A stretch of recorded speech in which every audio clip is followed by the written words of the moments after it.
Nos abençoe, Jesus, o nosso bom e amado Mestre. A doutrina espírita se diferencia das outras religiões, entre tantos motivos, por ter como referência primordial a lei de progresso, exalada pelos espíritos da equipe do Espírito da Verdade, na terceira parte do Livro dos Espíritos, quando eles tratam das leis divinas, das leis morais. E um dos capítulos trata da lei de progresso.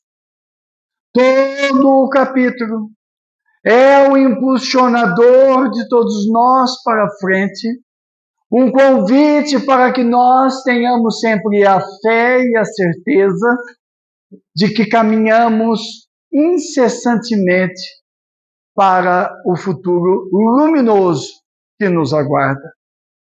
Na questão 778, os espíritos da equipe do Espírito da Verdade asseveram que o progresso do espírito é incessante, não havendo espaços para que seja detido.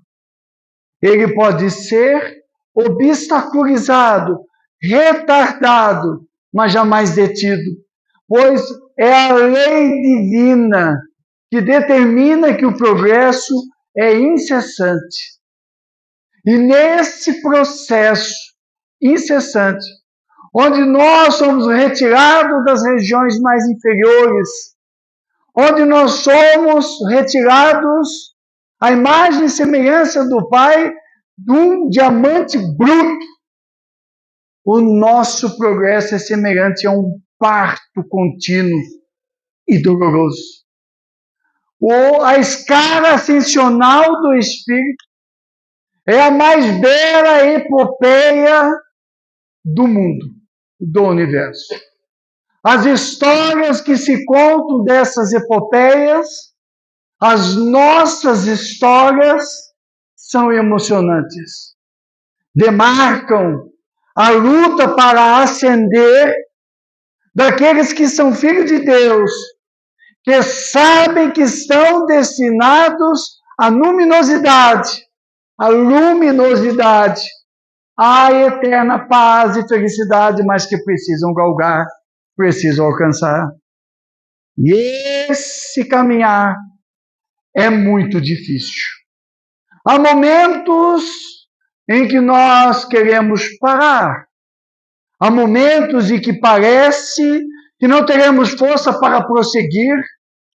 Há momentos em que as lágrimas assomam aos nossos olhos, a emoção se confunde dentro de nós, e mesmo nós, já esclarecidos pelo Espiritismo, temos muitas vezes a vontade de fugir, de se deter, de se esconder em algum lugar, estar isolado em algum lugar. Tamanha são as dores que nos visitam. Tamanhas são as dúvidas que nos assaltam. Tamanhos são os anseios que nos visitam e para os quais nós não temos respostas, quase sempre nem mesmo nos remédios. E muitas vezes nem mesmo no divã do terapeuta, porque muitas vezes depende só de mim. Esse parto doloroso que nós fazemos referência, ele nos acompanha durante todo o nosso tempo. E parece que isso que nós vamos trazendo do passado vai nos mantendo ligado àqueles com os quais nós convivemos. O Espírito Camilo, pelas mãos abençoadas de José Raul Teixeira, na obra imperdível nos passos da vida terrestre, ele diz: meu filho, não se assuste com o surto do homem velho. Mesmo que tu estejas a caminho com Jesus, ocorrerá o surto do homem velho. E parece que eu vou voltar àquele passado que eu não quero mais. de outras encarnações, de desídias e de crimes. E isto ocorre, meu filho, porque os laços que nos ligam aos nossos companheiros de inferioridade ainda são muito fortes. E eu não consigo afrouxá-los. É preciso muita dedicação, muito esforço e muitas encarnações para que eu possa me livrar dessas ligações. Mais do que imaginamos, é muito comum virmos para o mundo da forma, para o mundo da consciência, e vivemos uma encarnação plena, bonita, e voltarmos para as regiões inferiores. E nos assustamos, porque eu tive uma vida plena, eu trabalhei, tive filhos, ou fui um profissional, vivi a vida, de repente, quando eu saio do corpo, me dou conta que eu estou nas regiões inferiores, vinculados aos meus amigos do passado que me aguardavam retorno, porque eu fui incapaz, não consegui por algum motivo superar a minha inferioridade e subir. Essa questão nos arremete à física, porque o perispírito tem peso específico, é física pura. O peso específico dele é que nos chumba as regiões inferiores. Mas, Marco, como é que eu faço para tornar esse peso menor para que eu possa flutuar? A transformação moral, que é o maior objetivo e o principal objetivo do Espiritismo em nossas vidas. A nossa mudança íntima, o nosso parto interior, que eu devo fazer diariamente e que me deve levar sempre muito adiante. E este processo desse parto, que vai tornando o peso específico mais leve, Jesus traduz naquela parábola linda, quando ele diz de tecer a túnica nupcial. Eu vou tecendo a pouco e pouco, as moléculas vão ficando mais leves e o perispírito plana no momento que eu me libertei da canga impura que eu trago dentro de mim, que eu sei que eu tenho. Só eu sei o que eu tenho e o que eu tenho que fazer para tecer essa túnica nupcial. Não é um processo fácil e está gravado nesse momento pelas dificuldades que estamos enfrentando em todo o planeta, pela presença junto de nós daquilo que Jesus chamou da nuvem de testemunhas, os bilhões de espíritos inferiores que estão pelas ruas, pelas organizações, nas nossas casas, no nosso psiquismo, como um teste derradeiro da nossa fé e da nossa confiança em Jesus. Muitos dizem que isso não é certo porque eu não os vejo, mas eu sinto. E pior, eu sintonizo com eles, porque o meu padrão vibratório ainda é menor. Conduzindo um seminário a semana passada, numa determinada localidade do Brasil, uma pessoa me perguntou, mas Marco, por que nós não conseguimos sentir com mais fluidez essa espiritualidade amiga? As mediunidades não avançam. Eu não tive dúvidas, porque nós temos uma teia, uma tela tapando, e essa tela vem desses bilhões de espíritos que foram libertos das regiões abissais por volta do ano 2000, depois de muitos séculos retidos nas regiões inferiores, e que agora estão convivendo conosco, e a sua baixa vibração se junta à nossa vibração. E nós formamos esse tapão, esse tampão que fica impedindo o nosso contato mais fácil com o mundo espiritual superior. Portanto, depende de nós a mudança que precisa ser feita para que nós possamos nos comunicar e ter esse apoio. Nesse momento que vivemos, segundo informação proveniente recente que soubemos, da mensagem do doutor Bezerra de Menezes em determinada casa. Ele disse: estamos lidando agora com espíritos da subcrosta, espíritos que estavam retidos há séculos, formando verdadeiros impérios em regiões nas profundezas da crosta terrestre.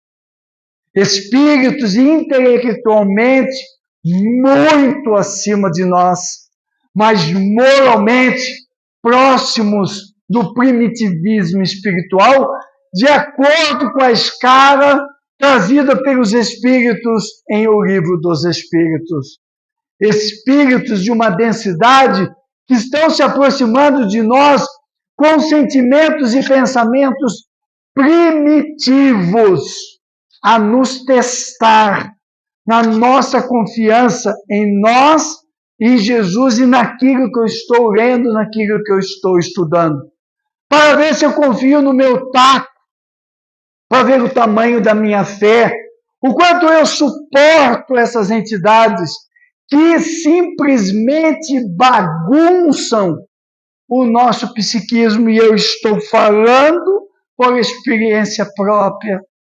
Bagunçam, estou dividindo, porque a forma de entender é essa. De repente, aquela nuvem nos toma como se fosse realmente uma coisa que eu nunca pensei, eu imaginei, eu estou pensando, estou querendo uma coisa que me impele e que exige de mim um freio muito forte para que eu não ceda aquilo tudo que vem. Que eu confundo muitas vezes com depressão, uma tristeza profunda, e muitas vezes não é. Se eu for ao centro, se eu resistir. Mas é tão difícil, Marco. Tenho que trabalhar, tenho que cuidar de filho, eu sei como que é isso. E dormir de noite e não dormir. Acordar de manhã, tomar um banho, fazer a barba, colocar a roupa e trabalhar com as orelhas, com as dores, com as lutas, mas não ceder. Vivendo um mundo paralelo, um mundo à parte. E é disso que nós estamos falando, porque esses espíritos são trazidos para nós, porque, segundo o livro dos médiuns, nós somos médiuns. Todos somos médiuns na fala de Allan Kardec, no capítulo 22, da segunda parte. Todos somos médiuns. Mas eu não vejo, eu não dou psicofonia, Mas ele define os médiuns ostensivos e os médiuns inspirados, e aí estamos nós nessa categoria. Mas então eu não estou ajudando porque eu não vejo. Eu queria ser um Divaldo Franco, um Chico Xavier. Quem disse que para ajudar Jesus precisa ser só Chico Xavier e Divaldo Franco? Eles têm um mediunato, a missão deles. Nós, como diz Divaldo Franco, temos que nos dar por satisfeito de estarmos com esses espíritos no nosso campo psíquico. Porque nós estamos sim trabalhando para o Cristo. Porque quando eles se aproximam de nós, eles têm o choque anímico. Dividem conosco a sua energia e vamos de novo à química ou à física. Porque soma os meus fluidos com o dele.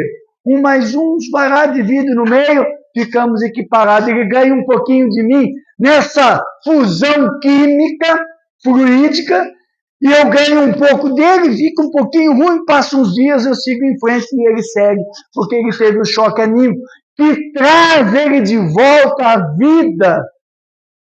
E às vezes não é um espírito, são vários espíritos. São grupos que são trazidos pelos nossos benfeitores para que eu possa trabalhar mais nessa hora. As minhas dificuldades de ordem íntima, elas são projetadas, alavancadas.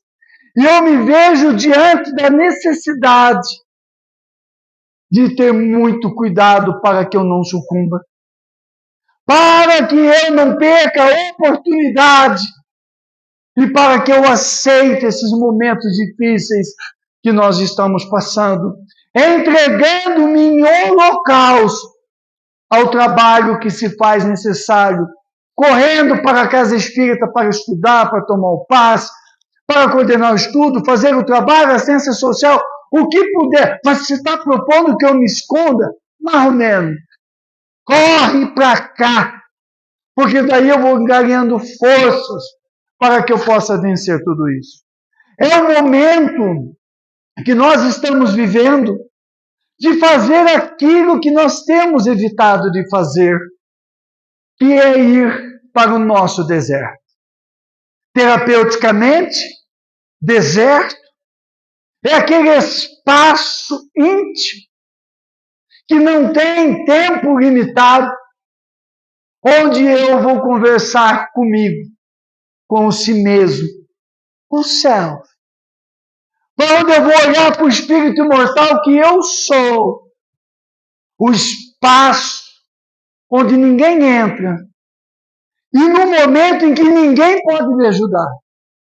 Não adianta eu querer que o A, o B, o C, o D me ajude e me faça de vítima. Ninguém me ajuda. Não é questão de que ninguém te ajuda. É questão que a cruz somos nós que temos que carregar. Vá, tome a tua cruz, não olhe para trás e me siga. O que é a cruz que Jesus fala? A nossa sombra. A nossa sombra. O que é a sombra? É aquele quarto de bagunça que nós temos em casa. Não adianta o pessoal fazer carinho, não, minha casa é arrumadinha. Todo mundo tem o quarto de bagunça. Se não tem um quarto, tem um armário. Se não é o armário, como ocorre na minha casa e eu tinha que dar peteleco em todo mundo, é o porta-malas do carro, que vira uma kitnet ambulante. Mas na hora de lavar, vem pro velho. Vai, você lava para lavar, pai? Aí quando eu abro o porta-malas, não vou levar. Não é possível um negócio desse. Kitnet ambulante. Todo mundo tem um quarto de bagunça, de despejo. A gaveta de despejo. Esse quarto é aquilo que a gente não quer olhar. Esse quarto é onde eu vivo o meu deserto.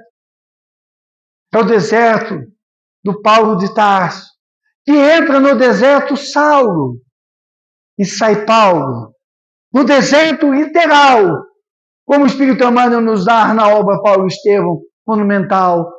Quando ele diz que Saulo entra no deserto, abandonado pela família, sem o nome, sem amigos, sem mais nada, sem o amor da vida, somente com a imagem de Jesus à sua frente que ele tinha encontrado nas portas de Damasco. Em poucos dias, o poderoso doutor da lei, o orgulho da raça judaica, aquele que fora forjado nas melhores escolas helênicas, pois ele era judeu-grego, de repente se vê diante do seu deserto. Tudo aquilo que ele havia defendido durante anos não tinha mais valor. Ele estava só. E quando ele chega no deserto, para tornar-se um tecelão, ele reencontra vítimas da sua sanha perseguidora. Famílias cristãs que ele havia perseguido, espoliado e apedrejado, que não o reconheceram. A vergonha tomou conta dele, dos seus atos. E quando ele olha, ele não tem ninguém para ajudar, a não ser o Evangelho de Mateus, que ele tinha uma cópia, e que todos os dias ele lia, estudava e meditava. Ele entrou no seu deserto. Ele entrou no quarto de despejo da bagunça. Quando eu entro nesse quarto, eu preciso acender o interruptor para começar a enxergar o que tem lá. O que está nas prateleiras desse quarto? Lá está tudo aquilo que eu não quero ver. Lá daquela vez que minha mãe brigou comigo e que eu nunca pude dizer para ela que ela não podia ter dito aquilo para mim. Lá naquela prateleira, da raiva que eu fiquei do meu pai, quando eu queria dizer para ele que o que ele estava fazendo não era certo, mas eu não disse. Na prateleira, da traição que eu sofri e que eu calei. Na prateleira, o dia que eu vi meu pai alcoolizado agredir a minha mãe e eu não pude fazer nada. Na prateleira, o dia que eu sofri violência sexual e eu me calei, porque eu não teria espaço na sociedade para falar daquele momento e eu guardei.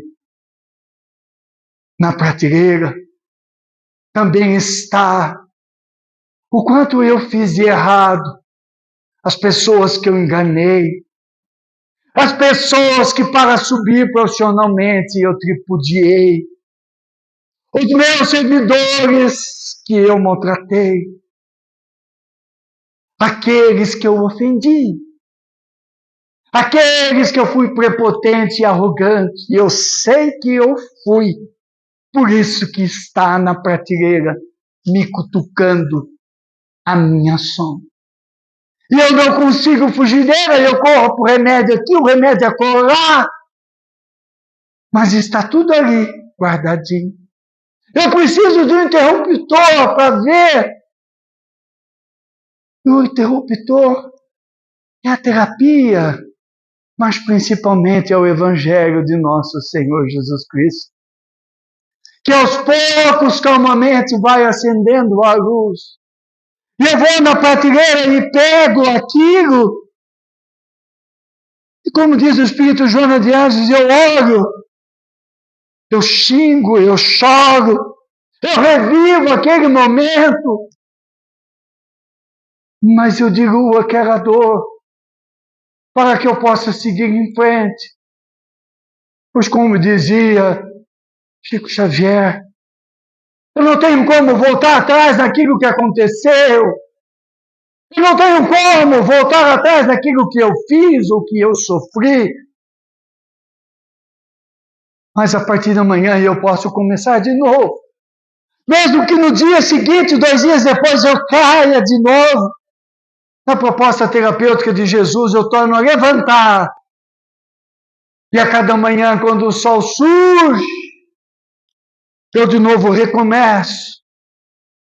Porque essa é a proposta terapêutica de Jesus de Nazaré. Esse quarto de despejo precisa ser visitado para que eu possa renascer e para que eu possa ir rompendo as amarras com o meu passado. Se eu tiver que perdoar, que eu perdoe. Se eu tiver que pedir perdão, que eu peça. Mas que eu rompa essas amarras para que eu possa progredir incessantemente no caminho venturoso da paz que me aguarda. Mas eu preciso fazer essa tarefa.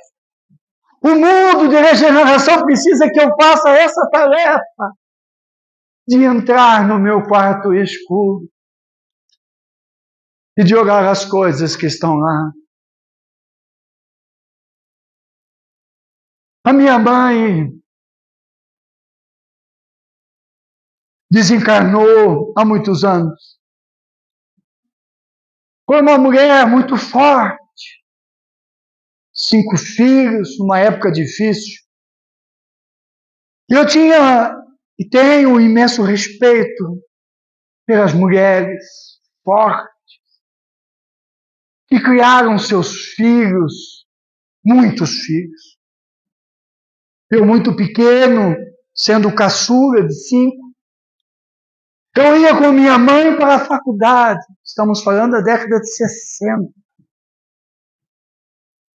E minha mãe me levava. E eu sentava e assistia às aulas. Minha mãe se formou em letras. E eu ficava quietinho, sentadinho. Aí se eu não ficasse ouvindo a minha mãe. Eu vi essa mulher criar os filhos, vi a alegria dela quando ela teve o primeiro salário de professora, mais ou menos nessa época.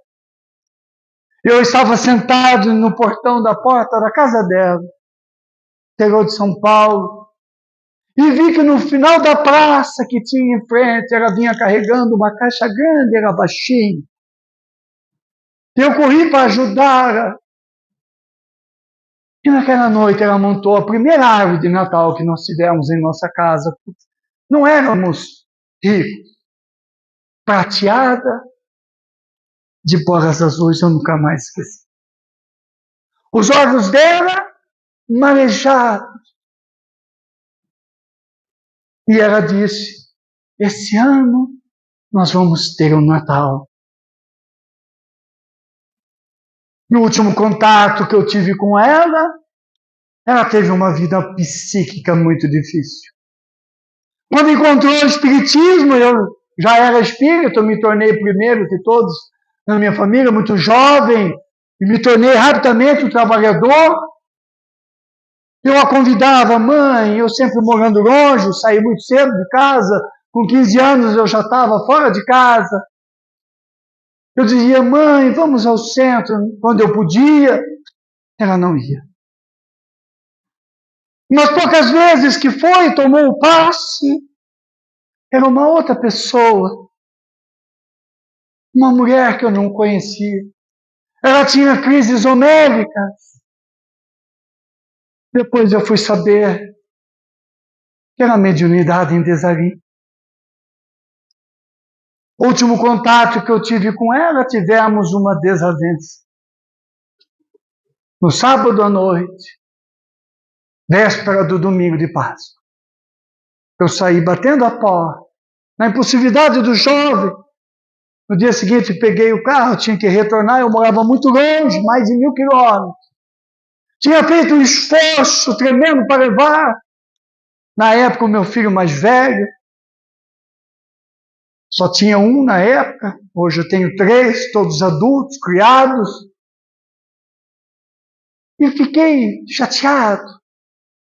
Mas voltei dirigindo 1.000 quilômetros, ruminando aquilo. Na segunda-feira ela me liga. Olha, eu comprei a passagem de avião para você, Thelma e Lucas virem aqui daqui 1 mês. Quando ela estaria fazendo 40 anos de casado com meu pai. Ela falou comigo na segunda, na terça ela desencarnou. E eu fiquei durante anos me perguntando, sem coragem de entrar no quarto de despejo, para dizer para ela que eu não tinha me despedido. E que o último contato que eu tive com ela não foi o melhor. Quando eu fiz, durante várias fases da minha vida, eu procurei o socorro terapêutico, seguindo a recomendação, inclusive, de Joana de Anjos. E depois, quando eu estudei psicologia junguiana, psicologia, teve um dia que eu entrei no quarto de despejo. Estou lá ainda, está cheia para ter. Acho que não vai dar nessa encarnação. Mas esse dado que estava lá, eu olhei com muito carinho e pedi perdão à minha mãe. Conversei com ela, revivi o momento e disse para mim, eu também estava numa fase difícil. Pessoal, profissional, sobre exigências acertas. Orei. 10 dias depois, Raul Teixeira me liga. Mas a velha mandou te dizer que ela nunca gostou nada de você. Que você estava certo. Que você foi a referência que ela levou. E ela está te acompanhando até hoje. Várias vezes ao longo da minha vida profissional, onde eu estivesse aqui ou no fora, recebi a informação: sua mãe está aí. Mas eu entrei no quarto de despejo para poder abraçar a minha velha, a minha baixinha, e poder seguir a minha vida, o meu trilho, e poder não repetir com os meus filhos aquilo que talvez fosse equívocos de relacionamento pai e filho. E acho que consegui superar. Entrar nesse quarto e ir para esse deserto é poder arrepender-se, espiar e reparar na proposta magistral do céu e o inferno na segunda parte. Quando o Espírito Lamené, no capítulo 7, diz: arrepender-se é fácil. O difícil é o esforço para vencer aquilo que fez, olhar para aquilo que ocorreu. Imagine reviver um assédio, reviver alguma coisa mais grave. Mas nós precisamos fazer isso. Perdoar o pai, perdoar a mãe, o ex-cônjuge ou a ex-cônjuge que traiu, desfazer os laços e seguir. Porque essa é a proposta. Esta é a missão psicológica que nós temos nessa encarnação. Integrar a nossa parte boa com a nossa parte ruim. Senão, se eu não olhar para a ruim, eu não consigo ver as partes boas que eu tenho. E nós somos tão ricos. Nós já fizemos tanto, já caminhamos tanto. Não faz sentido nós não continuarmos a caminhar. Essa proposta terapêutica é de Jesus de Nazaré. Que naqueles tempos difíceis, tão difíceis como hoje, teve a coragem e o amor de emboscar-se no corpo físico. Num processo que começou 2000 anos antes da sua reencarnação. E que o período final demorou 1000 anos de aproximação até que ele se corporificasse. Para que ele estivesse conosco. Para que ele viesse trazer para nós o remédio que é o seu Evangelho. Para que ele pudesse falar para nós que o meu reino não é deste mundo. Para que, em nome do amor que ele sente por nós, ele pudesse estar aqui. E alguém vai dizer assim: ah, Marco, mas eu queria que ele tirasse essa dor de mim. Quantas vezes nós, no momento de dificuldade, a gente fala: tira de mim. Quantas vezes eu ouvi no consultório, ou na rua, no atendimento fraterno, quando termina uma palestra, um seminário: Marco, me ajuda a tirar de mim. Não tem como. Não é essa a proposta. A proposta é o crescimento incessante do espírito para a terceira túnica nupcial e reduzir o peso específico pela transformação moral. E é complexo, é difícil, porque nós somos o ápice da criação divina. Vós sois deuses. E é complexo ser Deus. Tome a sua cruz e me segue. Porque ele, quando subiu o Calvário, subiu com a cruz dele. Não subiu com a cruz do outro. O Sirineu ajudou. Eu posso ser o Sirineu do outro. Mas ele subiu com a cruz dele. É um momento único que nós estamos vivendo. É um momento especial que nós estamos tendo a oportunidade de entrar nesse quarto e tirar as máscaras. A máscara de pai, a persona de pai, a persona de mãe. Porque eu sou pai, eu sou profissional, eu sou espírita, expositor. Até o dia, alguns anos atrás, que a minha terapeuta me perguntou, e o Marco? Cadê o Marco? O Marco estava atrás, um monte de coisa. Cada um de nós pendura essa persona no armário. Agora eu vou botar a do Marco expositor, agora a do Marco pai, do Marco marido, do Marco filho, do Marco irmão, do Marco cidadão. Infelizmente eu coloco até a persona do Marco corintiano, aí eu vou pro brejo. Tem uns que botam do Vasco, Flamengo, essas coisinhas que tem aí. Nós temos que ter olhar para isso. Cadê eu? Não se trata de dizer que eu vou abandonar as pessoas. Mas a proposta de Jesus nessa hora, quando ele volta, é para nos despertar para isso aí. Daí vem o significado do Natal. É óbvio que todos nós nos emocionamos com as músicas, e que bom que a gente se emociona. Às vezes nós estamos sentados vendo um filminho de Natal e a gente se pega chorando. Não retém a lágrima, não. Porque são as emoções que estão querendo ir para o quarto de despejo, que precisam sair para não ficar mais coisa nas prateleiras. Então eu choro. Eu sinto aquela emoção. Eu ouço a música. É óbvio que nós já estamos com a casa enfeitada. É óbvio que nós vamos nos reunir com a família e vamos abraçar a família.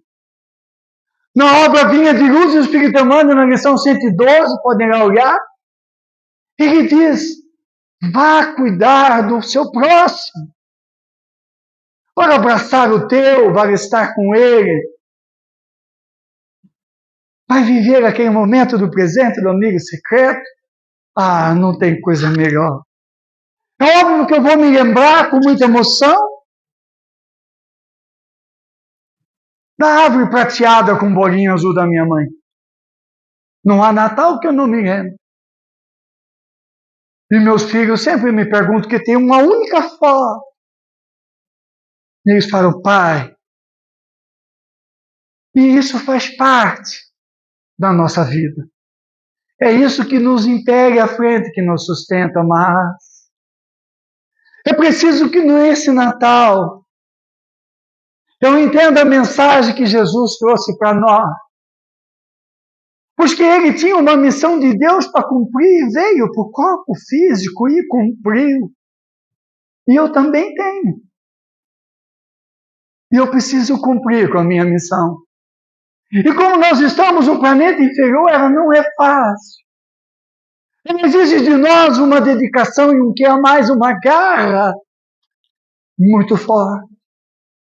E que se eu estou aqui agora é porque ele me chamou para estar aqui como espírita, porque eu sou trabalhador da última hora, porque eu posso conviver com esses espíritos, porque eu posso ajudar Jesus. Eu estou na vinha do Senhor. Eu sou aquele da 10ª hora que posso fazer esse trabalho bruto, pesado, de estar com esses espíritos comigo. Então eu vou fazer o esforço. E eu vou renascer com Jesus nesse Natal. Eu preciso entender, como nos diz o Espírito Amélia Rodrigues, que a dor naquela época era tamanha. Uma dor reconhecida e identificada por historiadores encarnados, particularmente da Oxford University e da Jerusalém University, que estudando papiros da época identificaram a dor em todo o planeta. Mas identificaram também, e Amélia Rodrigues nos conta que naquela noite, no ápice da dor, na perseguição de Herodes, pai, na região da Judéia, o céu era tão límpido, como se tivesse sido lavado. O negro deu ligar ao azul. As estrelas faiscavam no horizonte. E a lua derramava a sua luz prateada sobre toda a terra. Houve por todos os cantos uma emoção muito grande. As pessoas estavam diferentes. Aquele começo de noite, as pessoas não sabiam o que estavam sentindo, uma emoção diferente. Não sabiam explicar. Nos céus de Belém, havia um cenáculo, um dos maiores anfiteatros já colocados no mundo espiritual. Estava repleto de espíritos de alta envergadura. Os prepostos de Jesus, os responsáveis pela galáxia, os responsáveis pela Terra, que se reuniam nesse anfiteatro, que se erguia envolvendo a manjedoura. Um coral que entoava canções inesquecíveis, emocionava a todos. E quando foi chegando o momento do despertamento no corpo físico, que a emoção tomou conta de todos, porque o mestre se aproximava definitivamente do corpo. Os corais entoaram aquele hino que nós nunca mais esquecemos, no dizer de Amélia Rodrigues. Hosana nas alturas,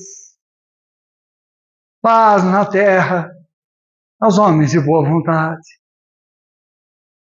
Porque o Filho de Deus está entre vós.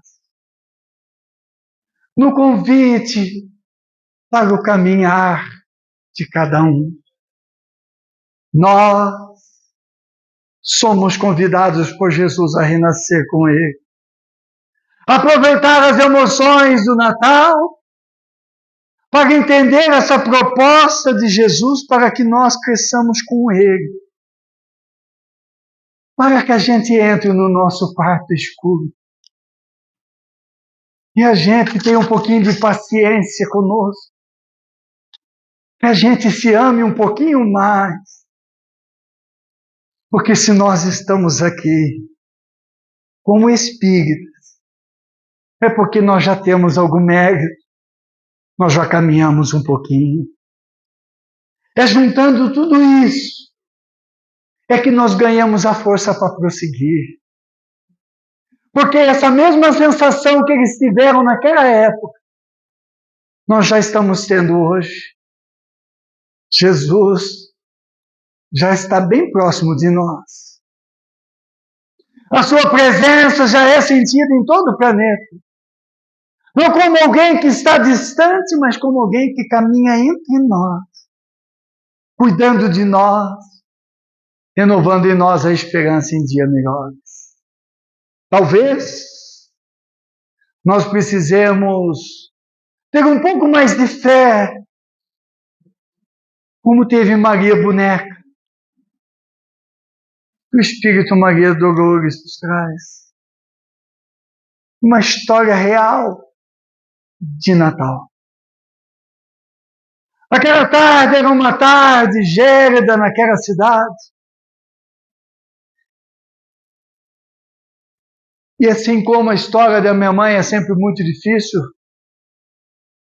de contar, e eu sempre faço só em locais onde eu tenho a liberdade de fazer. Essa história que eu vou A luz da emoção trazer, que é do Espírito Maria Dolores. Há poucos anos eu voltei a falar dela.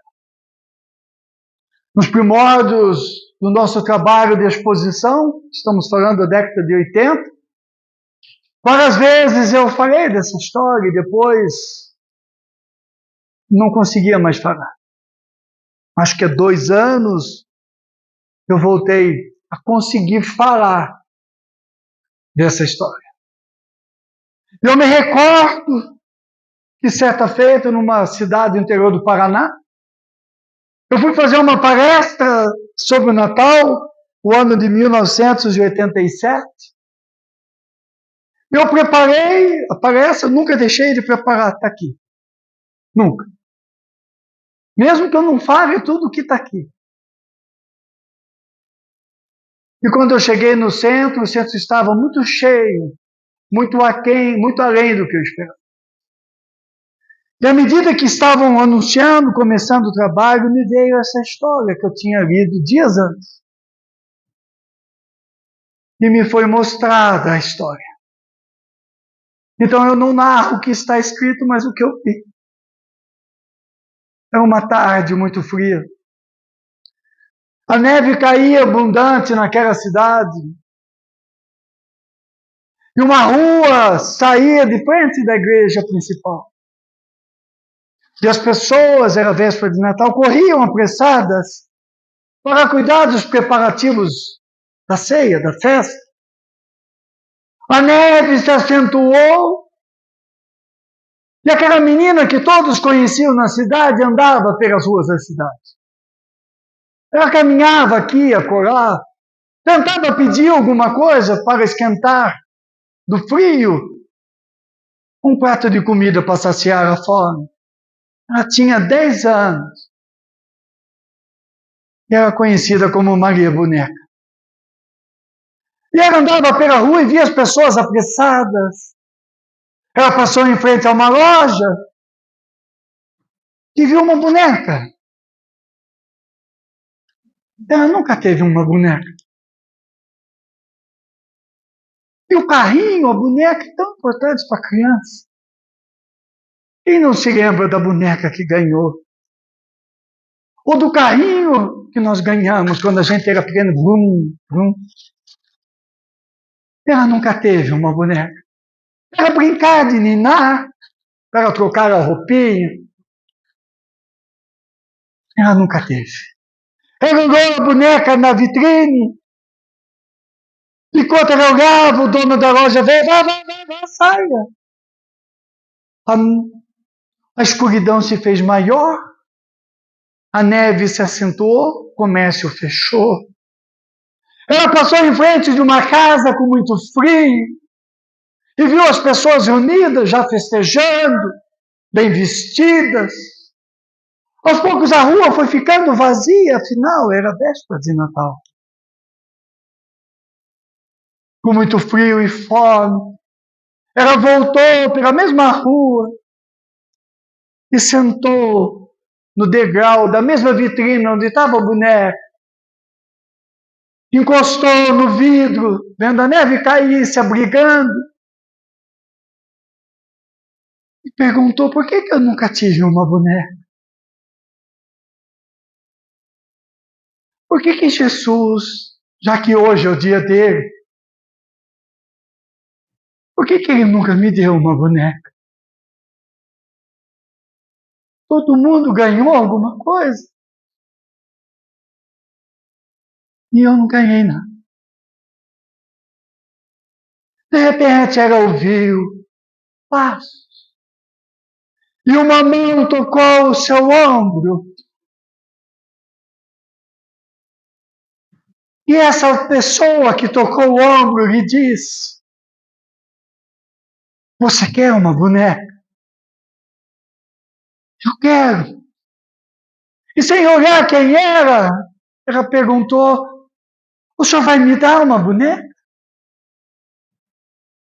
Eu vou dar muito mais que isso, Maria Boneca. Eu vou te dar a paz.